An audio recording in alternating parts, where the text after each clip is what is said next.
وقال تعالى وَلِتُكَبِّرُوا اللَّهَ عَلَى مَا هَدَاكُمْ وَلَعَلَّكُمْ تَشْكُرُونَ اللہ اکبر لا الہ الا اللہ واللہ اکبر وللہ الحمد اللہ اکبر کبیرا والحمد للہ کثیرا وسبحان اللہ بکرۃ واصیلا۔ ہر دل عزیز بزرگوں، بغیرت مند اسلامی نوجوانوں، ماں کی ممتا سے لبریز پردہ نشین اسلامی ماں اور بہنوں، پیارے بچوں،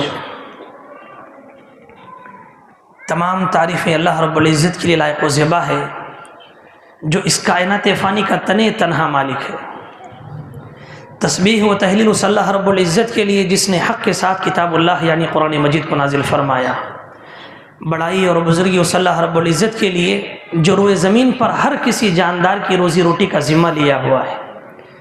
تکبیر اور تعریف اس اللہ رب العزت کے لیے جو ہر نیکی پر جزا، ہر برائی پر سزا دینے پر قادر مطلق ہے۔ حمد و ثنا اس اللہ رب العزت کے لیے جس نے دن کو روزی روٹی کا، معاش کا اور رات کو سکون یعنی آرام کا ذریعہ بنایا۔ تسبیح تہلیل اس اللہ رب العزت کے لیے جو جس کو چاہے لڑکے دے، جس کو چاہے لڑکیاں دے، اور جس کو چاہے دونوں ملا کر عطا کرے، اور جس کو بانجھ رکھ دے، کوئی ذات نہیں اس کو صاحب اولاد بنائے۔ تعریف و توصیف صلی اللہ رب العزت کے لیے جس نے میری آپ کی ساری کائنات کی رشد و ہدایت کے لیے بے شمار انبیاء اکرام کو مبعوث فرمایا، جنہوں نے طرح طرح کی تکلیفیں، اذیتیں، صعوبتیں، مشقتیں جھیل کر اللہ کے احکام، اللہ کے قوانین و ضوابط کو ہم بندوں تک پہنچایا۔ بے شمار بے انتہا انگنت لاتعداد درود و سلام نازل ہو اللہ کے تمام انبیاء و رسولوں پر، بالخصوص اللہ کے آخری نبی جن کا نام نامی اسم گرامی تاجدار مدینہ، ساقی کوثر، شافع محشر، امام الانبیاء، شفیع المذنبین، رحمت للعالمین، سید المرسلین، امام اعظم محمد رسول اللہ صلی اللہ علیہ وسلم۔ ہر دل عزیز بزرگوں، جس طریقے سے کہ عیدین کا پرمسرت موقع ہے، عید الفطر کا، اور عیدین کے موقع پر اللہ کے نبی کریم صلی اللہ علیہ وسلم نماز کے بعد خطبہ دیتے یعنی نصیحت فرماتے۔ جس طریقے سے اللہ نے ذکر فرمایا فذکر، آپ نصیحت کیجیے، اور دوسری جگہ اللہ نے فرمایا وذکر فإن الذکر تنفع المؤمنین، اور آپ نصیحت کیجیے مومنوں کو، بار بار کرتے رہیے، اور جو مومن ہیں ان کو نصیحت فائدہ پہنچانے والی ہے۔ تو حاضرین کرام، آج میں جہاں ٹھہرا ہوا ہوں بڑی ذمہ داری کے ساتھ، یعنی میں سمجھتا ہوں کہ آج کے دن ہمارا پورا سماج اور معاشرہ یہاں پر موجود ہے۔ جیسے کوئی دادا کی، کوئی نانا کی، اور کوئی باپ کی، کوئی تایا کی، کوئی چاچا کی شکل میں ہے، تو کوئی ماموں اور کوئی بھائی اور کوئی والد کی شکل میں ہے، کوئی ماں کی شکل میں ہے، کوئی ساس کی شکل میں ہے، کوئی بہن کی شکل میں ہے، تو کوئی ایک ننند کی شکل میں، کوئی ایک بھاوج کی شکل میں، تو کوئی ایک بیوی کی شکل میں ہے۔ اور اسی طرح معاشرے کا اور سماج کا ہم جائزہ آج کے تعلق سے لیں تو میں سمجھتا ہوں کہ یہاں پر ایک تاجر بھی ہے، اور یہاں پر ایک عظیم جسے ہم معمار قوم کہہ سکتے ہیں، ایک استاد، ٹیچر، لیکچرر اور پروفیسر، اور ایک ساتھ جڑا ہوا اس کے امام و خطیب، جس میں ایک میں بھی شامل ہوں، ادنا سا طالب علم، یعنی کہ پورا کا پورا سماج آج یہاں پر موجود ہے۔ اور اسی سماج کے مد نظر چند نصیحتیں آپ کے گوشے گزار کروں گا قرآن و سنت کی روشنی میں۔ بار الہ سے دعا گو ہوں کہ رب ذوالجلال جو کچھ میں کہوں مجھے حق کہنے، مجھے اور آپ کو سننے سے زیادہ اس پر عمل پیرا ہونے اور اسے دوسروں تک پہنچانے کی توفیق نصیب فرمائے، آمین یا ذا الجلال والاکرام۔ حاضرین کرام، جس طریقے سے پہلے سماج کو لے کر کے ہم آگے بڑھتے ہیں کہ ہمارا معاشرہ، ہمارا خاندان اور ہماری اپنی رشتہ داریاں، اپنائیت، جس طریقے سے ایک دوسرے سے خوشی ہے، اللہ نے بانٹ دیا ہم تمام کو قبیلوں میں، آپس میں ایک دوسرے کو پہچانیں، ایک دوسرے کا دکھ درد بانٹیں، ایک دوسرے کی خوشی میں ایک دوسرے کو شامل کریں۔ اسی لیے اللہ نے تمام کو آپس میں قبیلوں میں بانٹ دیا ہے، لیکن ٹوٹنے کا اللہ نے حکم نہیں دیا ہے۔ اور حاضرین کرام، یاد رکھیں یہی وہ ایک عید کا دن ہے جہاں اللہ تبارک و تعالی تمام کو یکجا جمع ہونے کا حکم دیتا ہے، شہر کے باہر ایک کھلی فضا میں، آبادی سے باہر جنگل کے اندر۔ جس طریقے سے یہاں رک کر کے ایک بات کہہ دوں، مجھ پر ایک ذمہ داری عائد ہوتی ہے کہ میں جمعیت کے حق میں ایک پیغام پہنچاؤں۔ جس طریقے سے ہم نے توحید کا قلعہ ایک مسجد ہم نے بنائی ہے، اسی طرح ذمہ داروں پر ایک ذمہ داری عائد ہوتی ہے کہ شہر کے باہر عیدگاہ کا انتظام کیا جائے، جہاں جا کر کے نماز ہم عید کی ادا کریں۔ بار الہ سے دعا گو ہوں اللہ اس کے لیے ہمارے لیے اسباب آسان فرما دے، آمین یا رب العالمین۔ تو حاضرین کرام، جیسے کہ ہم تمام عیدگاہ کے اندر جمع ہوتے ہیں، مرد عورت تمام کو جمع ہونے کا اللہ نے حکم دیا، جیسے بخاری کی روایت ہے، مسلم کی روایت ہے، مشہور روایت ام عطیہ رضی اللہ عنہا کی، کہ اللہ کے نبی کریم صلی اللہ علیہ وسلم ان عورتوں کو بھی عیدگاہ میں حاضر ہونے کا حکم دیتے ہیں جن پر نماز فرض نہیں ہے، جو نماز سے مستثنیٰ ہیں۔ عورتوں کی جیسی حالت ہوتی ہے، بعض حالتوں میں عورتیں نماز سے مستثنیٰ ہوتی ہیں، ان حالتوں میں دور رکھا گیا عبادت سے، لیکن اللہ کے نبی نے حکم دیا کہ ایسی عورتیں بھی عیدگاہ میں آئے۔ کس لیے؟ مسلمانوں کی دعا میں شامل حال رہے۔ کس لیے؟ اللہ تبارک و تعالی یہاں پر یہ ساری محنت کا ہمیں اجر اور اجرت دونوں دیتا ہے اسی عیدگاہ کے اندر۔ جیسے کہ ایک روایت ہے بخاری کہ اللہ تبارک و تعالی جیسے تمام ہم جمع ہوتے ہیں تو فرشتوں سے اللہ کہتا ہے کہ میرے بندو، میرے فرشتوں، یہ میرے بندے کس لیے جمع ہوئے؟ حالانکہ اللہ بخوبی جانتا ہے۔ فرشتے کہتے ہیں اللہ، یہ بندے جنہوں نے راتوں کو جاگ کر کے، نیند کو قربان کر کے تلاوت کی، اور دن میں بھوک اور پیاس کی شدت کو برداشت کر کے تیری رضا کی خاطر کوئی حلال چیز کو اپنے منہ سے نیچے نہ اتارا حلق کے، اے اللہ تیری رضا کی خاطر ان لوگوں نے روزے رکھے، صدقات کیے، عطیات دیے، اللہ جو کچھ ہو سکتا ہے ان لوگوں نے اعمال کو اس ماہ مقدس میں بجا لایا۔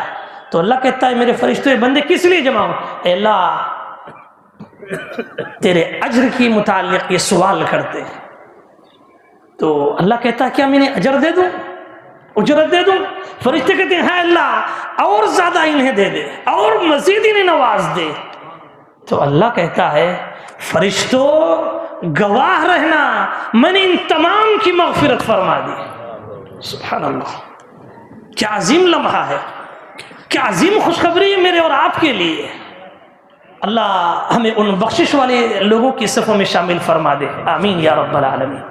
لیکن حاضرین کرام یاد رکھیں، اس مجمع میں شاید میں اور آپ ہو یا کوئی ایک ایسا ہو کہ جو بدبخت ایسا بھی ہو سکتا ہے یا ہو سکتا ہے کہ جس کو رب کی بخشش پیاری نہیں ہوتی، جس کو رب کی بخشش پیاری نہیں ہوتی، چاہے کوئی وہ بھائی کی شکل میں ہو، چاہے کوئی ایک تاجر سیٹ کی شکل میں ہو، چاہے کوئی ایک ملازم کی شکل میں ہو، چاہے کوئی ایک عورت ماں اور ساس کی شکل میں ہو، چاہے کوئی ایک عورت بیوی اور ننند کی شکل میں ہو، کوئی ایک بھاوچ کی شکل میں ہو۔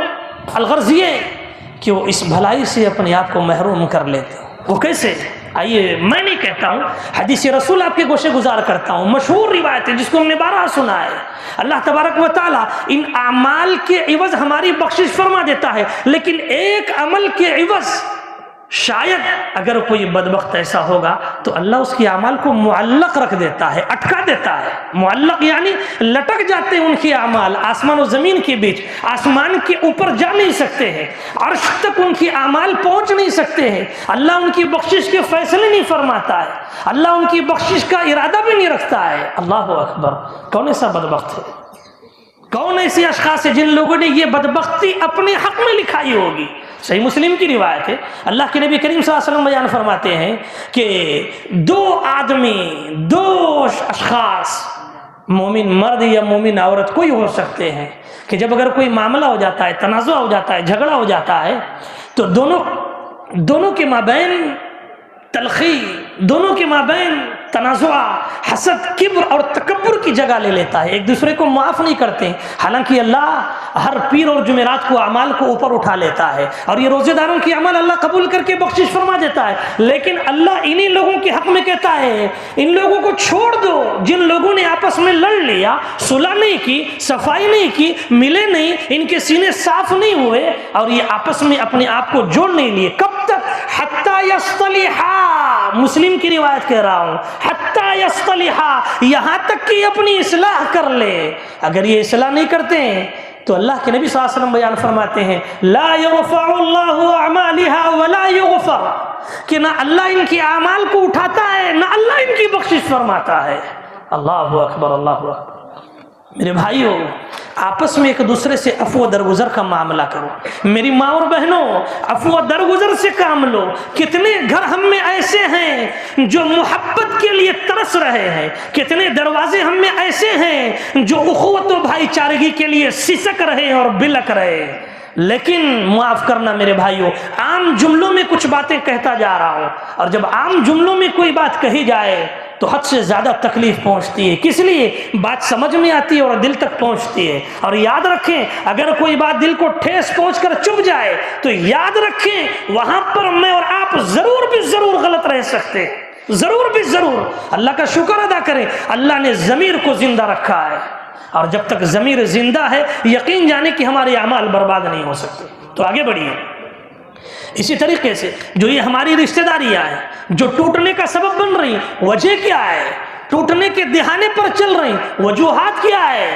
تکبر، انانیت، معاف کرنا، عورتوں کی اندر عورتوں کی فرعونیت جو اتنی زیادہ بڑھ جاتی ہے کہ آدمی نہ چاہتے ہوئے رشتے کو قبول نہیں کرتا ہے۔ میری ماں اور بہنوں رشتوں کو معمولی نہ سمجھو۔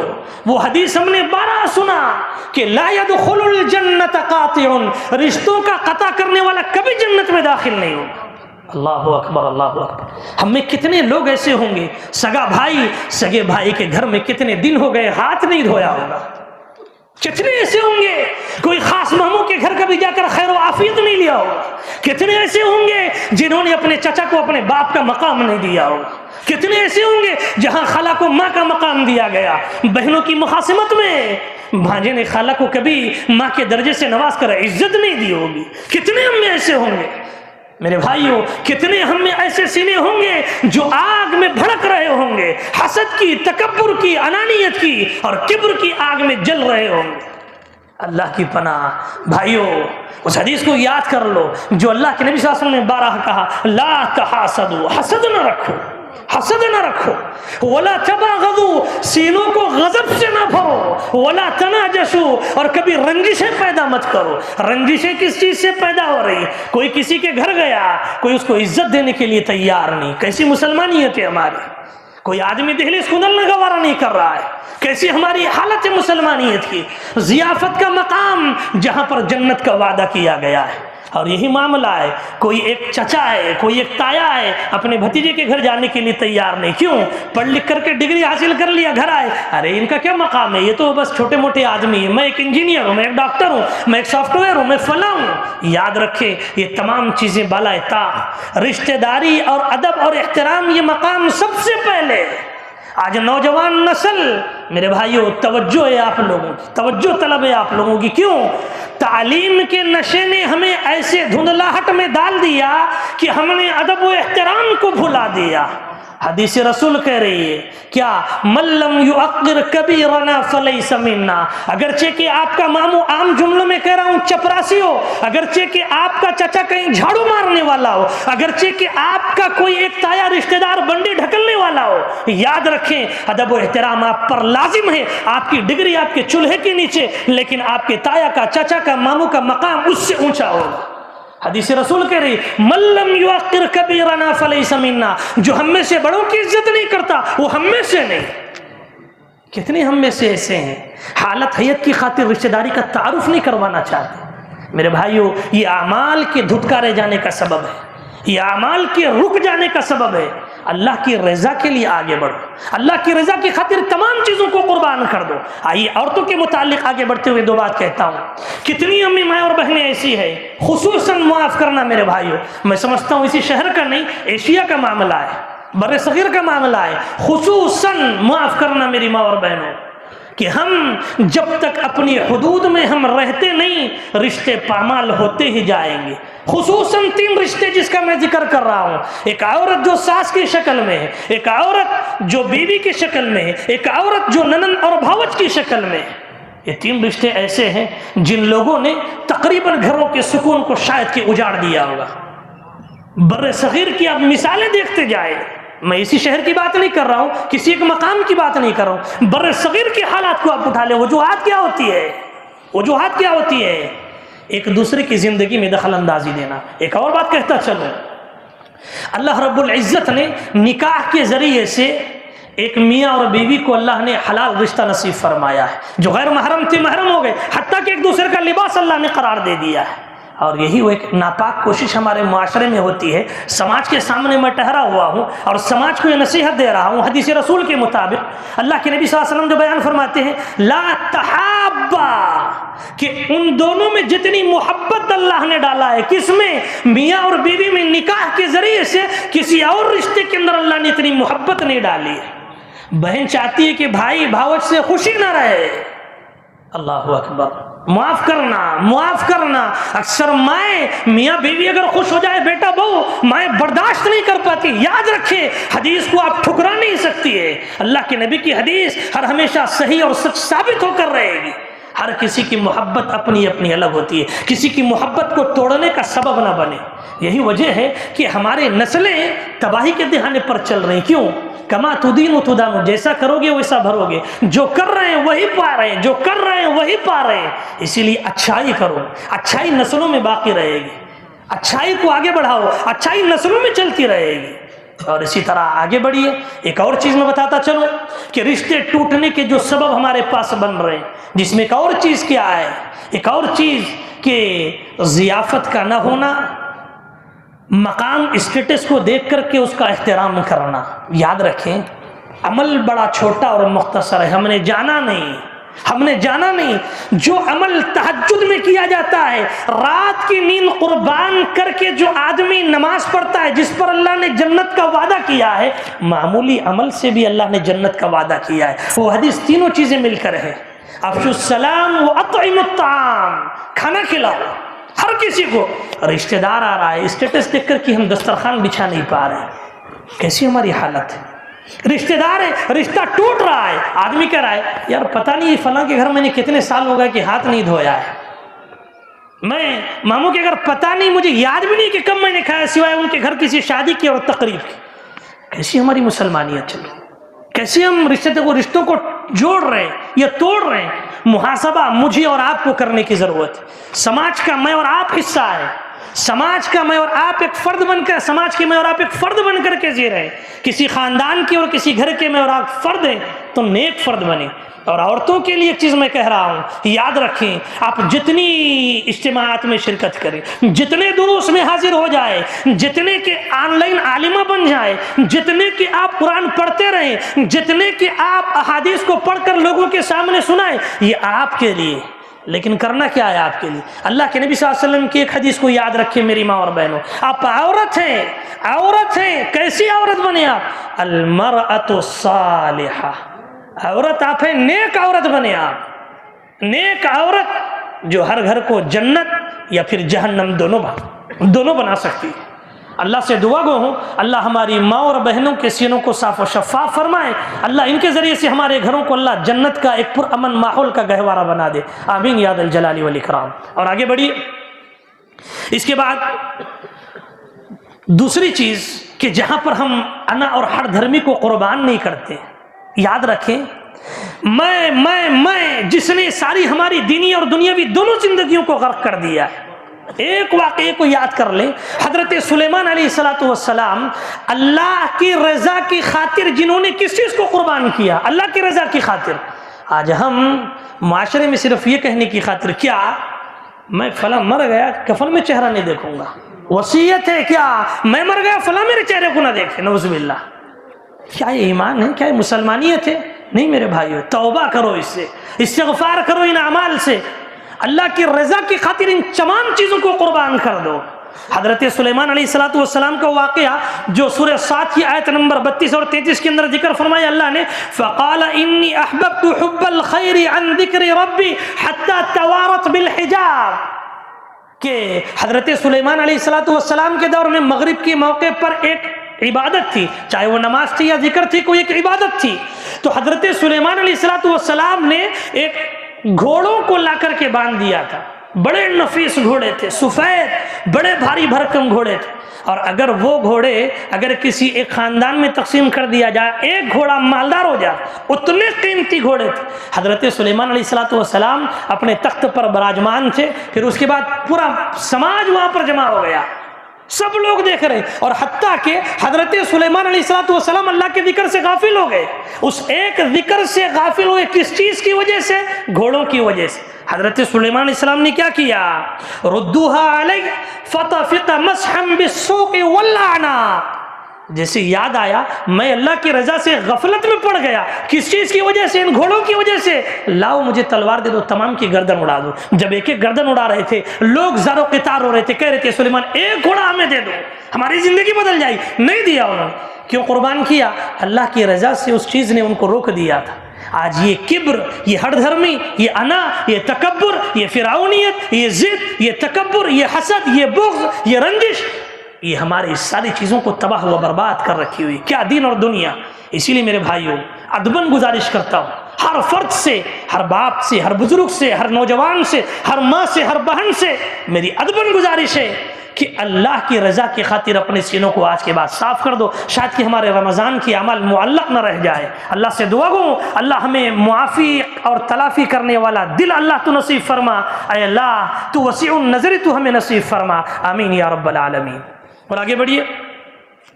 اسی طریقے سے جیسے کہ ہمارے درمیان سماج کا ایک حصہ تاجرین کا ہے. میرے بھائیوں تاجر جس کا بہت بڑا مقام ہے، ہم جانتے ہیں صدیقین میں، شہداء میں اللہ تبارک و تعالی اس کو اللہ تبارک و تعالی اٹھائے گا جب وہ صحیح ہوگا.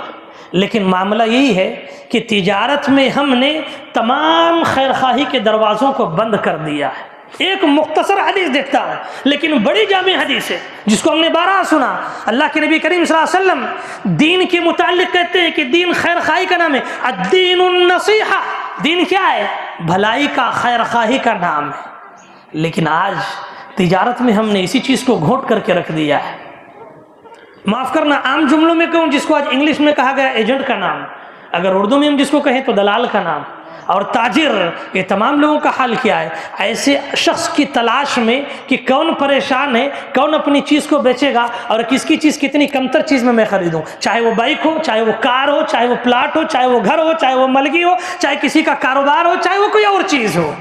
آدمی دیکھتا ہے کہ کب اس کی پریشانی کا میں فائدہ اٹھاؤں. یاد رکھیے یہ حدیث رسول، ایک صحابی رسول اللہ کے نبی سے سنتے ہیں، بازار میں جاتے ہیں گھوڑا خریدنے کے لیے. ایک پریشان حال صحابی اپنا گھوڑا بیچنے کے لیے آتے ہیں اور وہ کہتے ہیں اس گھوڑے کی قیمت کتنی ہے؟ وہ کہتے ہیں 3 یا 4 درہم. وہ کہتے ہیں میں چاہتا ہوں کہ اس کو ایک مرتبہ دیکھ لوں، یعنی جسے ہم کہتے ہیں عام جملوں میں اس کی ٹرال مار لوں، میں اس کو چیک کر لوں. صحابی رسول نکیل دے دیتے ہیں، اس کو دوڑا کے واپس آتے کہتے ہیں یہ تو اتنے درہم کا نہیں، میں تمہیں 5 دوں گا.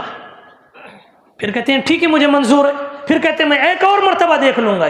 پھر لے کر کے جاتے ہیں اور پھر دیکھ کر آتے ہیں نہیں میں اس کو اور زیادہ دوں گا. صحابی رسول کہتے ہیں ٹھیک ہے مجھے کوئی اعتراض نہیں. پھر جاتے ہیں، تیسری مرتبہ آنے کے بعد کہتے ہیں نہیں اس کو میں اب 6 درہم دوں گا. اس کے صحابی رسول پھر پوچھتے ہیں کہ آپ نے یہ مجھ سے گھوڑا مانگا اور میں نے دے دیا، آپ بار بار اس کی رقم بڑھاتے جا رہے ہیں. نصیحت ہے میرے اور آپ کے لیے، ہر انسان کے لیے، خصوصاً ہر تاجر کے لیے اور خصوصاً ہر خریدار کے لیے. ہمارا معاملہ کیسا ہوتا ہے؟ پھل فروٹ کی منڈی پہ بھی ہم چلے گئے تو اگر اس کی پھل فروٹ کی منڈی پر دیکھیں کہ کچھ معاملہ ہاتھ کو آنے والا ہے، معاملہ سڑ رہا ہے، میاں سستے میں دے دو، ناجائز فائدہ ہم اس کا اٹھا رہے ہیں. غلط ہے ہمارے لیے، غلط ہے. کسی کا غلہ اناج ہم دیکھ رہے ہیں، کیا کہہ رہے ہیں یار مجبوری ہے تمہاری، وہ بھی پھینکنے میں جائے گا، دے دو، چاہے ترکاری ہو کوئی اور چیز ہو. غلط ہے معاملہ ہے، غلط ہے. حدیث رسول کیا ہے؟ اللہ کے نبی کریم صلی اللہ علیہ وسلم سے صحابی رسول نے حدیث کو سنا اور عمل کیا. مجھے اور آپ کو عمل کی ضرورت ہے. صحابی رسول کہتے ہیں اللہ کے نبی نے فرمایا الدین النصیحہ، دین خیر خواہی اور بھلائی کا نام ہے. میں نے اللہ کے نبی سے اس حدیث کو سنا اور میں نہیں چاہتا کہ تمہاری مجبوری کا فائدہ اٹھاؤں. اور تم مجبوری میں اس گھوڑے کو فروخت کرنا چاہ رہے تھے لیکن حقیقت میں اس کی قیمت زیادہ تھی اور میں اس کو اس کی حقیقی قیمت میں تمہیں دینا چاہتا تھا. تاجروں تمام کے لیے ایک نصیحت ہے اور عام لوگوں تمام کے لیے ایک نصیحت ہے. آج ہمارا حال کیسا ہے؟ ایک اچھی بھی چیز ہم خریدنے چلے گئے، تھوڑی سی ڈیمیج ہے، کم کرو گے 10% اس پر، غلط ہے معاملہ ہے. کوئی چیز تھوڑی سی دبی چبھی ہے، کم کرو گے 15% 20%، غلط ہے معاملہ ہے. ناجائز فائدہ نہ اٹھاؤ کسی. اللہ ہمیں ایسے ناجائز فوائد سے اللہ ہمیں دور رکھے. آمین یا رب العالمین. اور آگے بڑھیے. جس طریقے سے کہ اس معاشرے کا، سماج کا ایک حصہ ہمارے درمیان مکاندار کا بھی، معاف کرنا شاید کہ وقت لمبا ہو رہا ہے لیکن سماج یہاں پر موجود ہے اور سماج کے گوشے گزار چند نصیحتیں دینا چاہتا ہوں. ایک چیز ہمارے درمیان کیا ہے، ہر کوئی صاحب مال نہیں، ہر کوئی صاحب ثروت نہیں، ہر کوئی صاحب استطاعت نہیں. کوئی آدمی ہے کرائے کے مکان میں، کوئی آدمی ہے کسی کا گھر، کسی کا کچھ تھوڑا سا حصہ کرائے پر لے کر کے زندگی گزارتا ہے. مکاندار کا حال کیا ہوتا ہے؟ مکاندار یہ سمجھتا ہے کہ میرے علاوہ یہ جی نہیں سکتا ہے. جب وہ فون کر رہا ہے، تذلیل کیسے ہو رہی مکاندار کی جانب سے؟ کس کی؟ کرایہ دار کی. آپ کتنے لوگ ہیں، کیسے رہیں گے، کتنے آدمی آئیں گے، رشتہ دار آپ کے آئیں گے جائیں گے، گھر نہیں دیا جائے گا. مسلمان رشتے توڑنے کا سبب بن رہا ہے، مسلمان رشتے توڑنے کا سبب بن رہا ہے. ارے میرے بھائی، دور ایسا ہو چکا کہ خاص بھائی بہن کو کوئی آدمی گھر میں بلانے کے لیے تیار نہیں. ایک مکاندار کہہ رہا ہے کہ آپ کے گھر میں لوگ آنا جانا نہیں. جو آنے جانے والے تھے وہ بھی ختم ہو گئے. سبب کون بنا؟ مکاندار. بچو ایسے مکاندار بننے سے، بچو ایسے مالک مکان بننے سے. اور آگے بڑھیے کہ جس چیز کا آپ کرایہ لے رہے ہیں، آدمی اس کی مکانیت کی آپ کو ساری چیزیں ادا کر رہا ہے، آپ اس پر حق نہ جتاؤ، حق نہ جتاؤ اس پر، آپ مزید اسے پریشان نہ کرو. حدیث رسول کیا ہے؟ اللہ کے نبی صلی اللہ علیہ وسلم نے فرمایا کیا کہ کسی کو پریشانی کا اور تکلیف کا سبب نہ بنو. اور آگے بڑھیے، آدمی یہاں پر کیا کر رہا ہے؟ بنی آدم کو ذلیل کر رہا ہے. کیا آپ کی فیملی بڑی ہے، میں نہیں دوں گا. ارے حدیث ہے کہ زیادہ بچے پیدا کرو تاکہ میں قیامت کے دن گواہ بنوں. ایک مکاندار کہہ رہا ہے آپ کی فیملی بڑی ہے، میں نہیں دوں گا. کون؟ ماں باپ بچے سب ساتھ میں نہیں دوں گا. ذلت کس کی کر رہا ہے؟ بنی آدم کی. اللہ کا فرمان کیا ہے سورہ بنی اسرائیل کے اندر؟ وَلَقَدْ كَرَّمْنَا بَنِي آدم. تحقیق کہ ہم نے ساری مخلوق جتنی آسمان کے نیچے زمین کے اوپر ہے، سب سے زیادہ عزت ہم نے کس کو دی؟ وَلَقَدْ كَرَّمْنَا بَنِي آدم. ہم نے تحقیق کہ بنی آدم کو عزت سے نوازا ہے، عزت بخشی ہے. بنی آدم ہے کہ بنی آدم کو ذلیل کر رہا ہے. کیسی حالت ہے؟ بچو ایسی حرکت سے، ایسی حالت سے بچو، ایسی بد اخلاقی سے، بد کرداری سے، بد اعمال سے. اللہ ہمیں ایسے بد کردار، بد اخلاقی والے اعمال سے اللہ ہماری حفاظت فرمائے. آمین یا رب العالمین. اور آگے بڑھیے. اسی طرح ایک اور معاملہ صلہ رحمی کا ہے. صلہ رحمی ہم نے کیا سمجھا ہے؟ رمضان آیا، غریبوں کو ہم نے، رشتہ دار میں ہو کوئی، وہ کپڑے دے دیے، کچھ کر دیے، معاملہ ختم ہو گیا. نہیں. صلہ رحمی کیا ہے؟ صلہ رحمی کیا ہے کہ حقیقت میں جب کسی تنگ دست کو تم دیکھ رہے ہو، مہلت دو. حقیقت میں جو آدمی تنگ دستی میں سوال نہیں کر سکتا، اس کے ساتھ صلہ رحمی کرو. صلہ رحمی کیا ہے؟ آپ کی ملگی میں کوئی کرائے سے تجارت کر رہا ہے، حالات اونچ نیچے، بد زبانی بد کلامی نہ کرو، مہلت سے اس سے کرایہ وصول کرو. اگر کوئی آپ کے مکان میں رہ رہا ہے، وقت پر کرایہ نہیں دے رہا، اگر اس کی ہمیشہ عادت ہے، آپ اسے اخلاق سے سمجھاؤ. کبھی کبھار تاخیر کر رہا ہے، نہیں مجھے EMI بننا ہے، مجھے فلاں دینا ہے، بچے کی فیس ہے، طرح طرح سے آپ اسے ذلیل و رسوا کر رہے ہیں، یہ صلہ رحمی نہیں. بچو ایسے عمل سے، بچو ایسے خلق سے، ایسے اخلاق سے. اور آگے بڑھیے. 2-3 چیزیں آخری کہہ کر کے میں اپنی بات ختم کرتا ہوں، جس میں سب سے اہم چیز میں کہہ رہا ہوں. جیسے میں نے کہا سماج ہمارا پورا یہاں پر موجود ہے، جس میں ایک جسے ہم معمار قوم کہہ سکتے ہیں، جس میں الحمدللہ کچھ اساتذہ یہاں پر بھی موجود ہے، شاید کچھ اور بھی ہو. تو حاضرین کرام یاد رکھیں، جو اساتذہ کی شکل میں، لیکچرر اور پروفیسر کی شکل میں، اور خاص جیسے کہ ایک ادنا طالب علم آپ کے سامنے ٹہرا ہوا ہے، چاہے ایک امام اور خطیب کی شکل میں، ایک عالم دین کی شکل میں اگر کوئی ہے، بڑی ذمہ داری ان کی، بڑی ذمہ داری ان کی ہے. اور اسی طرح اس عید سعید کے موقع پر میرے بھائیوں، ہم جن کا سب سے زیادہ خیال نہیں رکھتے وہ کون ہوتا ہے؟ یتیم ہوتا ہے. میرے بھائیوں، اس کا یتیم ہونا گناہ نہیں، آپ کا نہ پوچھنا گناہ ہے. اس کا یتیم ہونا جرم نہیں، آپ کا یتیم کے ساتھ بدسلوکی کرنا جرم ہے. ہمارا حال کس طریقے سے ہوتا ہے؟ اگر ایسے خوشی کے موقع پر، چاہے کسی کے بہن کے بھائی کے بچے اگر یتیم ہو گئے، بچے جب آتے ہیں ہم کہتے ہیں تھوڑے اس کو جدا کر دو، تھوڑے سے اس کو آگے بڑھا دو، ختم کر دو بس. اگر وہی کوئی ہم میں سے بہتر کے صاحب ثروت کے بچے آتے ہیں، عمدہ طریقے سے دسترخوان بچتا ہے، عمدہ طریقے سے ضیافت ہوتی ہے، فلاں فلاں سب کرتے ہیں، لیکن یتیم کے ساتھ حسن سلوک نہیں کیا جاتا. یاد رکھو میرے بھائیوں، یتیم کی تذلیل کرنے سے بچو. اللہ کے نبی کا جو فرمان ہے، انا وکافل الیتیم کہاتین، میں اور یتیم کی کفالت کرنے والا اس طریقے سے ہوں گے. کس طریقے سے؟ جیسے کہ یہ 2 انگلیاں ہیں. یتیم سے محبت کرو، یتیم سے حسن سلوک کے معاملے سے پیش آؤ، یہ میرے اور آپ کے لیے بھلائی کا ذریعہ ہے. اور اسی طرح ایک اور چیز کہ جس طریقے سے کہ خاص بالخاص تعلیمی میدان میں بچے اکثر تعلیم چھوڑ دیتے ہیں، وجہ کیا ہوتی ہے؟ میں سمجھتا ہوں کہ اساتذہ سے زیادہ کوئی اور بچوں کو نہیں جانتا، اساتذہ سے زیادہ بچوں کے حالات کو کوئی اور نہیں جانتا۔ اگر ایسے موقع پر ہم بچوں کو دیکھیں، ان کی تعلیم کی ذمہ داری لیں، کسی کو ذمہ دار بنائیں، ان کی تعلیم چھوڑنے کا سبب نہ بنے، بچے قسم پرسی کی زندگی نہ گزاریں، اس بات کی طرف ہماری توجہ۔ جیسے اللہ نے علم دیا، اس علم کے ذریعے سے جیسے ہم نے اپنے آپ کو سدھارا ہے، اسی طرح یتیموں کی خاص کر کفالت اور یتیموں کی خاص کر سدھار کے لیے ایک استاد کی شکل اختیار کرنے والا آدمی اس کے ساتھ یہ معاملے سے پیش آئے۔ اور خصوصاً جس طریقے سے کہ جیسے پرائیویٹ اسکولوں کے متعلق اگر ایک بات کہوں، اسکول کے اسٹیٹس کو سامنے رکھ کر ہم طرح طرح کی تکلیفیں بچوں کو دے دیتے ہیں۔ بچیں بچوں پر ظلم و زیادتی کرنے سے، اگر بچے اس کے حامل نہیں، بچے اگر اس کے حامل نہیں۔ اور اسی طرح دو اور چیز جو آخری کہہ رہا ہوں، جس طریقے سے کہ رمضان میں جیسے ہم نے عبادتیں بجا لائی، رمضان میں ہم نے جیسے سارے اعمال بجا لائے، یہ اللہ تبارک و تعالیٰ کو سب سے محبوب ترین اعمال رہے۔ کیوں؟ آدمی تسلسل سے کرتا رہا، کنٹینیوسلی اس پر برقرار رہا۔ اور اللہ کے نبی صلی اللہ علیہ وسلم کی حدیث کیا ہے؟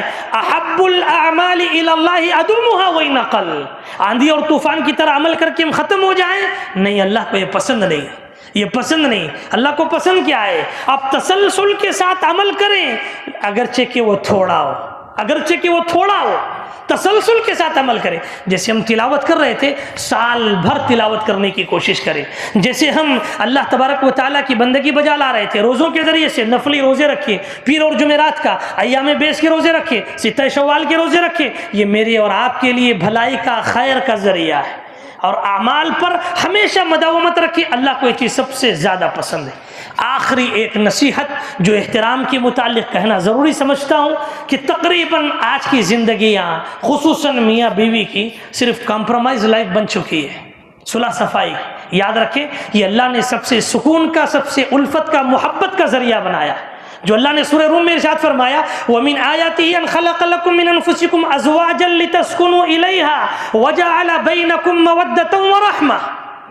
نوجوان ساتھیوں اور نوجوان بہنوں، یاد رکھو میاں بیوی ایک دوسرے کے احترام سے زندگی گزارو، ایک دوسرے کے احترام سے گھر کو امن کا، ماحول کا گہوارہ بناؤ، ایک دوسرے سکون کا ذریعہ، الفت کا، محبت کا، خوشگوار زندگی کا ذریعہ ہے۔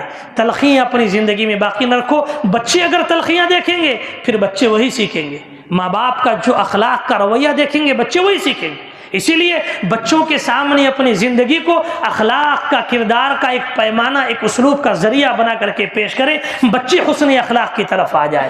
بس ان باتوں پر اکتفا کرتے ہوئے بار الہ سے دعا گو ہوں کہ اے بار الہ، آج تک جان بوجھ کر خطا یا سہون جیسی کیسی ہم نے خطائیں سرزد کی، یا جیسی کیسی ہم سے جان بوجھ کر خطائیں ہوئی، اللہ ہماری ان خطاؤں کو اے اللہ تو نیکیوں میں تبدیل فرما دے میرے مولا۔ اے اللہ ہم میں جو بے ہدایت ہیں، ہدایت کے لیے ان کے سینوں کو تو کھول دے میرے مولا۔ اے اللہ ہم میں جو کوئی بیمار یا بیمارہ ہیں، اے اللہ انہیں تو شفاء کاملہ واجلہ نصیب فرما۔ اے اللہ ہم میں جو بھائی قرض کے بوجھ سے پریشان حال ہیں، اے اللہ اس کی موت سے پہلے اس کو تو قرضوں سے نجات دلا۔ اے اللہ ہم میں جو کوئی بھائی پریشان حال ہے، اے اللہ اس کی پریشانیوں کو تو راحتوں میں تبدیل فرما۔ اے اللہ جہاں کہیں مسلمان ظلم و ستم کے شکار ہیں، اے اللہ تو انہیں امن و سکون نصیب فرما میرے مولا۔